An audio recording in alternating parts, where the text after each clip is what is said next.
आज हम लोग दर्पण के बारे में पढ़ेंगे। दर्पण कितने टाइप के होते हैं, कौन कौन?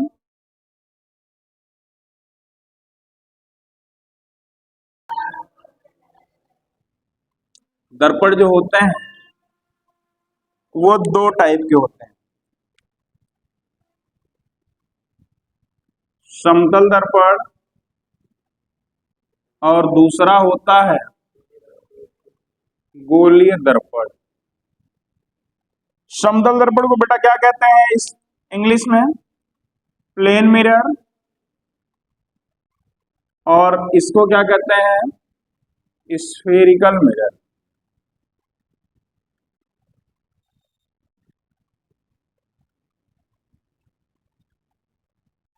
दर्पण के कितने टाइप होते हैं, कौन कौन? समतल दर्पण किसे कहते हैं? समतल दर्पण किसे कहा जाता है, कोई बताएगा?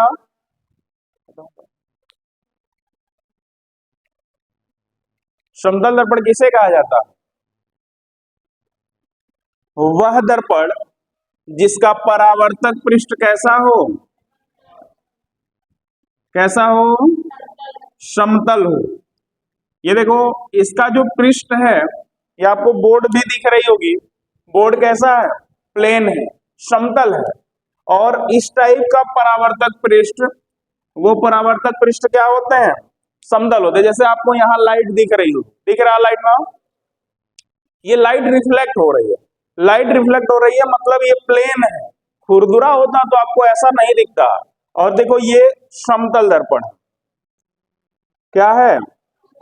समतल दर्पण।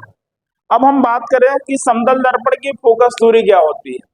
सबसे इंपॉर्टेंट क्वेश्चन, कई बार कंपटीशन के एग्जाम में, आपके बोर्ड एग्जाम में पूछता है कि समतल दर्पण की फोकस दूरी। तो आप याद रखेंगे, समतल दर्पण की जो फोकस दूरी होती है वो कितना होता है? अनंत होता है। क्या होता है? अनंत होता है।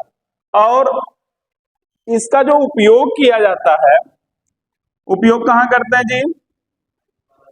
सौंदर्य प्रसाधन केंद्र। जो आप लोग बाल वाल कटवाने जाते हैं, मेंस पार्लर और ब्यूटी पार्लर, वहीं इसका उपयोग किया जाता है, प्लेन मिरर का। जैसे कि अब हम लोग पढ़े हैं, समतल दर्पण आप जानते होंगे कि दो समांतर रेखाओं के बीच में जो कोण बनता है वो कितने डिग्री का होता है? दो समांतर रेखाओं के बीच कितना? तो शून्य होता है। अब शून्य क्या है? जैसे मान लो दो प्लेन मिरर भी ले लें, दो प्लेन मिरर, तो दो प्लेन मिरर के बीच में कितने डिग्री कोण बनेगा? शून्य बनेगा। और इसमें मान लो मिंटू या चिंटू को किसी को बैठा दोगे, इनके जो प्रतिबिंबों की संख्या होगी, प्रतिबिंबों की संख्या जो होती है वो लगभग लगभग इन्फिनिटी के बराबर हो। बहुत छोटा छोटा छोटा छोटा बनता जाता है। इसमें का प्रतिबिंब उसमें बनेगा, उसमें का इसमें बनता है। अगर एक क्वेश्चन इसमें से देखो, इधर दिख रहा ना, दिख रहा ना? दो समतल दर्पण ले लिया जाए। क्वेश्चन है कि दो समतल दर्पण को एक दूसरे से समकोण पर रखा जाए, मतलब 90 डिग्री पर। इनके बीच में कितने डिग्री कोण है? 90 डिग्री, मतलब 90 डिग्री का है। अगर किसी व्यक्ति को बैठा दिया जाता है तो व्यक्ति की कितने प्रतिबिंब बनेंगे? प्रतिबिंबों की संख्या आपको बतानी है, कितने प्रतिबिंब बनेंगे। अब बताओ, इसमें प्रतिबिंबों की संख्या कितनी है? 3 है।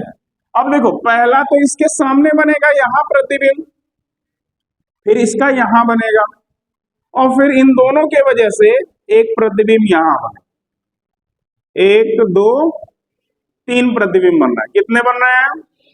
3 बन रहे हैं। इसका एक सा ट्रिक भी है निकालने का तरीका, यानी इक्वल टू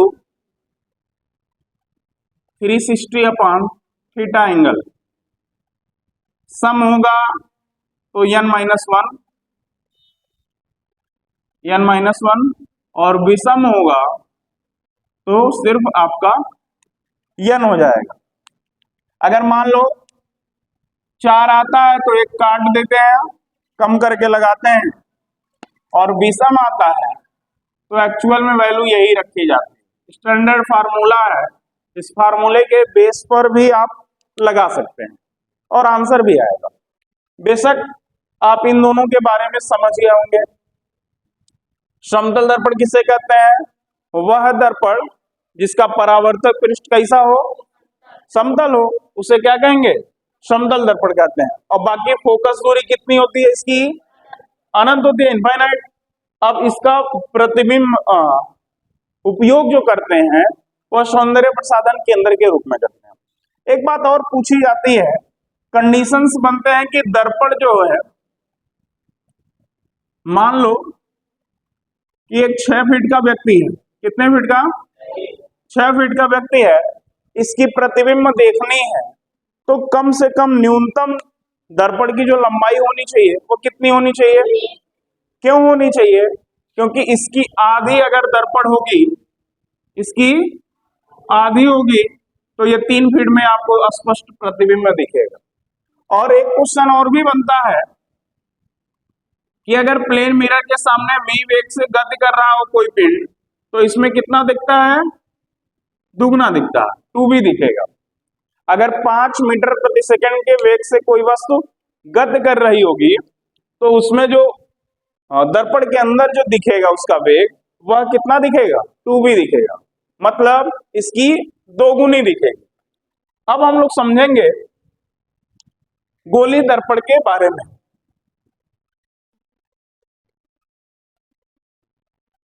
अब हम लोग गोली दर्पण के बारे में पढ़ेंगे कि गोली दर्पण जो है कितने टाइप के होते हैं, कौन कौन से होते हैं गोली दर्पण। गोली दर्पण कितने टाइप के होते हैं? 2 टाइप के ये भी होते हैं। एक होता है आपका अवतल दर्पण और दूसरा होता है आपका उत्तल दर्पण। अब देखो, इसको बोलते हैं कॉनकेव मिरर और इसको बोलते हैं कॉन्वेक्स मिरर। अब सबसे पहली बात आती है कि हम अवतल दर्पण को कहते क्या है, होता क्या है। अब हम अवतल दर्पण के बारे में ही पढ़ेंगे।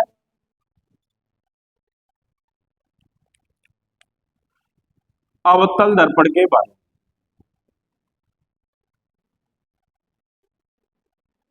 सबसे बड़ी बात जानते हैं, बच्चे भूल जाते हैं कि अवतल दर्पण है कौन, उत्तल दर्पण कौन है। अवतल कौन है और उत्तल कौन है? तो एक चीज जानते हो क्या? फिगर इसका अगर बनाया जाए तो फिगर ऐसे बनता है, बाहर की तरफ से इसका पॉलिश किया जाता है, बाहर की तरफ से इसका क्या होता है? पॉलिश होता है। तो बाकी चीजें अभी आप पढ़ेंगे, फोकस होता है, वक्रता, त्रिज्या, वक्रता, केंद्र and so on, M1 M2 अभी द्वारक बारक पढ़ेंगे उसके बारे में। अब बात आती है कि एक गोले का, खोखले गोले का कटा हुआ भाग होता है। अब देखो, जैसे एक गोला लेंगे और गोले को हम काट देंगे बीच से काटने के बाद ध्यान से देखो, एक में हम बाहर से पॉलिश करेंगे, बाहर से, और एक में हम अंदर से पॉलिश करेंगे। तो देखो, 2 आपको तैयार हो गए होंगे, 2 दर्पण तैयार हुआ। एक का नाम बनेगा अवतल और दूसरे का नाम बनेगा उत्तल। क्या बनेगा? उत्तल बनेगा। अब ध्यान से देखना, ये जो पहला वाला फोटो बन रहा है, इमेज है जो दिख रहा है, वह आपका उत्तल हो जाएगा और दूसरा वाला जो है वह आपका अवतल हो जाएगा। बच्चे कभी कभी इतने कंफ्यूज रहते हैं कि सर इसमें से उत्तल कौन है और अवतल कौन है। याद करने का एक आसान तरीका बता दूं, यहां लिखा केव। केव का मतलब होता है बेटा गुफा। केव का मतलब क्या होता है? गुफा होता है। और इसी गुफा में आप देखो कि गुफा टाइप का कौन सा दिख रहा है?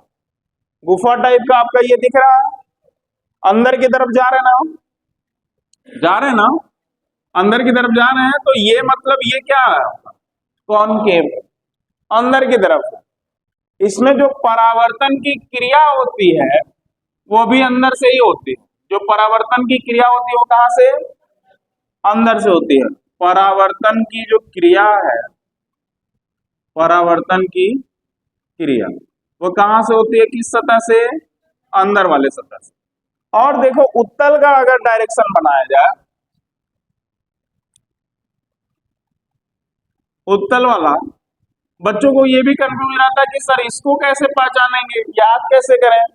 तो देखो नाम से ही स्पष्ट है, नाम क्या है इसका, उत्तल दर्पण। क्या है, उत्तल दर्पण। और उत्तल दर्पण से आप कह सकते हैं कि जो इसमें परावर्तन होती है, क्या होता है, परावर्तन, वह कैसे होता है, उभरे हुए तल से होता है। कहां से हो रहा है, उभरे हुए तल से। मतलब क्या है, उत्तल में उभरा हुआ तल है और अवतल में दबा हुआ तल है। अवतल को हम कह सकते हैं कि केव टाइप का है और उत्तल को कह सकते हैं कि उभरा हुआ टाइप का। जैसे हम प्रैक्टिकल के दौरान भी देख सकते हैं कि जैसे स्पून को समझो, ये दिख रहा है स्पून, स्पून मतलब चम्मच होता है। अब ये देखो इस टाइप से है, ये अंदर वाला जो तल है, ये अंदर वाला तल, ये अंदर वाला तल दिख रहा है ना, ये अंदर वाला तल देखोगे तो ये आपका अवतल का काम करेगा, ये बाहर वाला जो तल है ये आपका उत्तल के तरह काम करेगा। अब आती है कि प्रतिबिंब बनता कैसे है। ध्यान से देखो कि जब आप इसको नजदीक लेके आओगे, नजदीक लेके आएंगे ना, तो प्रतिबिंब कैसा बनेगा, जितना नजदीक लेके जाओगे प्रतिबिंब सीधा बनेगा। और जैसे जैसे आप इसको दूर लेके जाओगे आपका प्रतिबिंब कैसा दिखाई देगा, उल्टा दिखाई देगा। जैसे देखो मोबाइल में दिख रहा हो, मोबाइल उल्टा, मोबाइल तो पहचान ही नहीं पाएंगे उल्टा सीधा। कैमरा देखो अलग दिख रहा होगा। और यही इसको देखो, ये उभरे हुए तल से परावर्तन कराएंगे तो इसमें देख रहा हो उभरे हुए तल से करा रहे हैं तो प्रतिबिंब सीधा दिख रहा, दिख रहा ना। जब उभरे हुए तल से करेंगे, और आपको मैं बताऊं अवतल दर्पण में, अवतल दर्पण में वास्तविक और वास्तविक के साथ उल्टा बनता है। एक 5 कंडीशन ऐसे मिलेंगे आपको, और एक कंडीशन ऐसा आता आभासी व सीधा बनता। लेकिन उत्तल दर्पण में सभी प्रतिबिंब आभासी और सीधा बनते हैं। कैसे बनते हैं, आभासी और सीधा बनते हैं। आभासी और सीधा ये आप इसके माध्यम से देख सकते हो। देखो पीछे वाला जो भाग है ये उत्तल का काम कर रहा है, और जो दबा हुआ भाग है, आप देखो यहां से जो किरणें होंगी वह दबे हुए तल से इधर से जा रही होंगी, तो दबे हुए तल से परावर्तन होगा, मतलब ये अवतल, और ये उभरा हुआ तल है, इसका मतलब उत्तल। बात क्लियर, अवतल और उत्तल आप यहां से देख सकते हैं। उत्तल दर्पण में प्रतिबिंब सदैव आभासी और सीधा बनेगा। उत्तल दर्पण में प्रतिबिंब आभासी और सीधा बनेगा, और वस्तु जैसे वस्तु का जो प्रतिबिंब बनेगा वो हमेशा छोटा बनेगा। यहां बराबर भी हो सकता है, बड़ा भी हो सकता है और छोटा भी हो सकता है, लेकिन वहां तो सदैव छोटा ही होता है। लेकिन अवतल दर्पण में जब देखोगे, अवतल दर्पण में एक कंडीशन आती है आभासी और सीधा, और जब आभासी और सीधे की बात करते हैं तो वहां जो प्रतिबिंब बनता है वह सदैव बहुत बड़ा बना है, बहुत बड़ा बनता है। जब जब आप नजदीक लेके जाओगे तो इमेज आपकी जो बनती है बहुत बड़ा बनता है। ऐसी प्रैक्टिकल आप घर पे भी कर सकते हैं। वास्तविक उल्टा भी बनता है। वास्तविक उल्टा की 5 कंडीशन है, आभासी और सीधा की 6ठा कंडीशन पढ़ाई जाएगी अभी, जब उसके बारे में हम लोग अवतल दर्पण द्वारा प्रतिबिंब बनाने की विधि देखेंगे उसके बाद।